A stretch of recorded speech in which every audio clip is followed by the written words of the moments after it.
तो एक थ्योरम है, मेट्रिक स्पेस में ईच क्लोज स्फीयर एक क्लोज सेट होता है। मेट्रिक स्पेस में ईच क्लोज स्फीयर एक क्लोज सेट होता है। अब देखिए क्लोज स्फीयर क्या है और क्लोज सेट तो जान ही चुके हो। यहाँ इसको समझते हैं थोड़ा सा, क्लोज स्फीयर क्या होता है। ठीक है, क्लोज स्फीयर क्या कहलाता है। ठीक है, क्लोज स्फीयर, तो इसको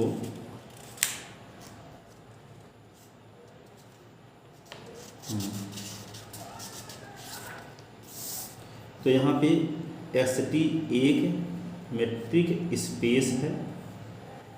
ठीक है, और SD A कैपिटल X का एक कोई पॉइंट है। तो A के क्लोज स्फीयर को S लिख देते हैं और ये लॉन्ग ब्रैकेट का साइन SAR से डिनोट करते हैं। अब कैपिटल S के उन पॉइंट S का कलेक्शन जिन पॉइंट की सेंटर A से दूरी R से कम हो अथवा R के बराबर हो। एक हम क्या बना दें, स्फीयर बना दें। स्फीयर यानी बॉल क्या बना दें, एक स्फीयर बना दें। इसका सेंटर क्या है, A है, इसकी रेडियस क्या है, R है। ठीक है, तो इस कैपिटल S के उन पॉइंट का कलेक्शन, कैपिटल S के उन पॉइंट का कलेक्शन यानी X belong in capital X such that जिन एक्सों की सेंटर A से डिस्टेंस R से कम हो और अथवा R के बराबर हो, ऐसे पॉइंट का कलेक्शन कहलाता है A का क्लोज स्फीयर। इसको S और लॉन्ग ब्रैकेट AR से डिनोट करते हैं। ठीक है, तो यहाँ पे क्या बोलोगे, SD एक मेट्रिक स्पेस है और स्मॉल a S का कोई पॉइंट है। तो कैपिटल S के उन पॉइंट का कलेक्शन जिन पॉइंट की सेंटर A से डिस्टेंस R से कम हो अथवा R के बराबर हो। R से कम है तो क्या ओपन स्फीयर बोलेंगे, और R से कम भी हो और R के बराबर भी हो। अर्थात यहाँ पे स्फीयर में जो पॉइंट हो वे पॉइंट भी शामिल हो गए।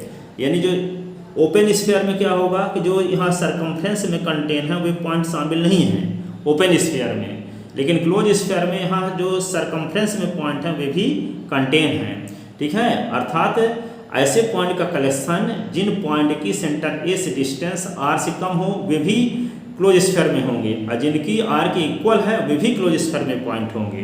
तो ऐसे पॉइंट के कलेक्शन को हम क्या बोलेंगे, क्लोज स्फीयर बोलेंगे।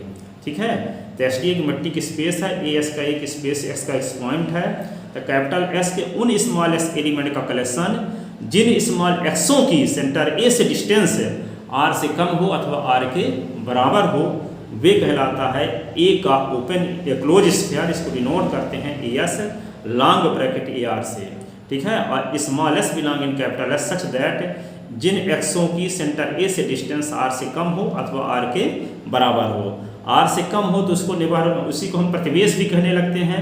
उसी को क्या बोलते हैं, ओपन स्फीयर भी बोलते हैं। उसी को क्या बोलते हैं, ओपन बॉल भी बोलते हैं। ठीक है, अपर क्लोज कब बोलेंगे, जब R के इक्वल भी, ऐसे पॉइंट का भी कलेक्शन जिन पॉइंट की सेंटर A से डिस्टेंस R के इक्वल भी हो और R से कम भी हो। अब जिन पॉइंट की सेंटर A से डिस्टेंस R से अधिक हो जाएगी तो इसका मतलब वे क्लोज स्फीयर के पॉइंट नहीं है, क्लोज स्फीयर के पॉइंट नहीं है। तो क्लोज स्फीयर के कॉम्प्लीमेंट के पॉइंट कहलाएंगे। जो MP के आदमी नहीं है तो क्या कहलाएंगे, MP के कॉम्प्लीमेंट सेट के एलिमेंट कहलाएंगे।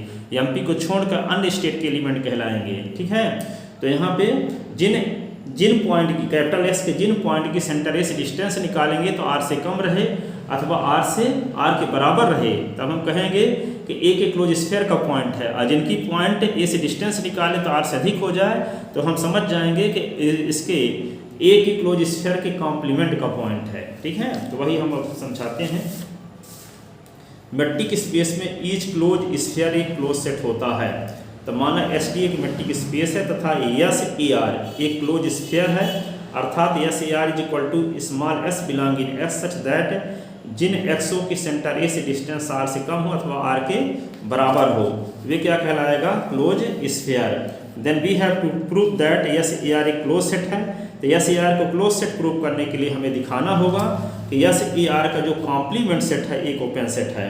तो केस फर्स्ट, यदि यस ए आर के कॉम्प्लीमेंट सेट का मान फाई के बराबर है तो हम सिद्ध कर चुके हैं कि फाई एक ओपन सेट होता है। और जब फाई एक ओपन सेट होता है तो क्या होगा, ये भी क्या होगा, एक ओपन सेट होगा। और जब कॉम्प्लीमेंट एक ओपन सेट होगा तो कॉम्प्लीमेंट हटा देंगे तो क्या हो जाएगा, वह क्लोज सेट होगा।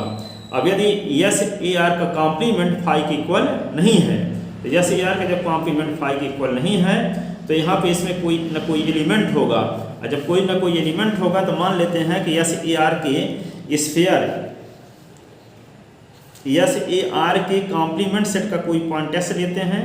तो जब पॉइंट एक्स है कॉम्प्लीमेंट का सेट एलिमेंट है, यदि एमपी के कॉम्प्लीमेंट सेट का कोई एलिमेंट है तो वह क्या होगा, वो एमपी में कंटेन नहीं होगा, क्योंकि एमपी के कॉम्प्लीमेंट सेट का एलिमेंट यदि है तो एमपी को छोड़कर इंडिया के शेष स्टेट तो वहाँ का एलिमेंट होगा वे। और जब वहाँ का एलिमेंट होगा, कॉम्प्लीमेंट सेट का जब एलिमेंट होगा तो वह एमपी में बिलोंग नहीं करेगा। इस प्रकार यदि हम कह सकते हैं कि यस ए आर के कॉम्प्लीमेंट सेट का एलिमेंट है तो एस किसका एलिमेंट नहीं होगा, यस ए आर का एलिमेंट नहीं होगा। और जब एक्स यस ए आर का एलिमेंट नहीं होगा तो इसका मतलब क्या है कि यस ए आर में वे पॉइंट कंटेन हैं जिन पॉइंट की सेंटर ए से डिस्टेंस या तो आर से कम है अथवा आर के बराबर है। और जब ये x point yes A are का पॉइंट नहीं है, इसका मतलब इस एस की सेंटर ए से डिस्टेंस आर से अधिक होगी। आर से कम वाले और आर के बराबर वाले तो यस ए आर में कंटेन है। लेकिन हम ये कह चुके हैं कि जब S not belong in yes A R, जब यस एक्स जो एलिमेंट है यस ए आर का एलिमेंट नहीं है तो निश्चित रूप से पॉइंट एस की सेंटर ए से डिस्टेंस आर से अधिक होगी। ठीक है, जिनकी दूरी आर से कम होगी अथवा आर के बराबर होगी तो यस ए के ओपन स्फीयर के पॉइंट कहलाएंगे, क्लोज स्फीयर के पॉइंट कहलाएंगे। लेकिन जिनकी पॉइंट ए से डिस्टेंस आर से अधिक हो जाएगी तो वे पॉइंट उसमें कंटेन नहीं होंगे। तो यहाँ पे जब ये पॉइंट यस ए आर में कंटेन नहीं है तो ऐसी कंडीशन में एस की सेंटर ए से डिस्टेंस आर से अधिक होगी। तो आर को इस साइड में ले आते हैं तो ये माइनस हो गया और इसको अपनी सुविधा के लिए R1 मान लेते हैं। D S A minus R is equal to R1। अब मान लेते हैं कि एन एस R1, अब हम R1 को सेंटर, एस को सेंटर मानकर R1 को रेडियस मानकर एक और प्रतिवेश बनाते हैं। तो वह उस प्रतिवेश का नाम रखते हैं एन एस R1। और एन एस R1 का कोई आर्बिट्रेरी पॉइंट बाई लेते हैं और ये दिखाने की कोशिश करें कि वे बाई एलिमेंट किस में कंटेन है, ए के ओपन स्फीयर, ए के क्लोज स्फीयर में भी कंटेन है। तो क्लोज स्फीयर के कॉम्प्लीमेंट में कंटेन है, ये दिखाएंगे। ठीक है, तो वह जब प्रतिवेश कंटेन हो जाएगा उसके यस ए आर के कॉम्प्लीमेंट का, तो यस ए आर का कॉम्प्लीमेंट ओपन सेट हो जाएगा और कॉम्प्लीमेंट हटा देंगे तो क्या हो जाएगा, क्लोज सेट। ठीक है, तो जब बाई क्या है, एस के नेबरहुड का पॉइंट है तो बाई की सेंटर एस से डिस्टेंस आर से R1 से कम होगी। तो त्रिभुजीय समीकरण से क्या होता है, त्रिभुजीय समीकरण से हम जानते हैं कि D S is less than R equal D S by plus D by A. और डी एक्स बाई से बड़ी राशि क्या है, R1। तो डी एस बाई जहाँ है उससे बड़ी राशि लिख दिए तो राइट हैंड साइड की वैल्यू क्या हो जाएगी, बड़ी हो जाएगी। अभी बराबर होने का भी चांस था, लेकिन इसके स्थान पे डी एस बाई से बड़ी वैल्यू क्या है, R1। तो R1 रख दिए तो ये साइड वाली क्या हो जाएगी, ऑलरेडी बड़ी। तो D S is less then, जहाँ पे R1 के स्थान पे R1 की वैल्यू रख दिए। R1 के स्थान पे क्या है, D S A minus R1। तो यहाँ पे R1 की value D X A minus R plus D by A. अब डी एस ए दोनों साइड में थी, इस साइड से काट दिए, या इसको इस साइड में ले आएंगे तो प्लस में इधर आएगा तो माइनस में तो कट गया, minus R1 minus D by A.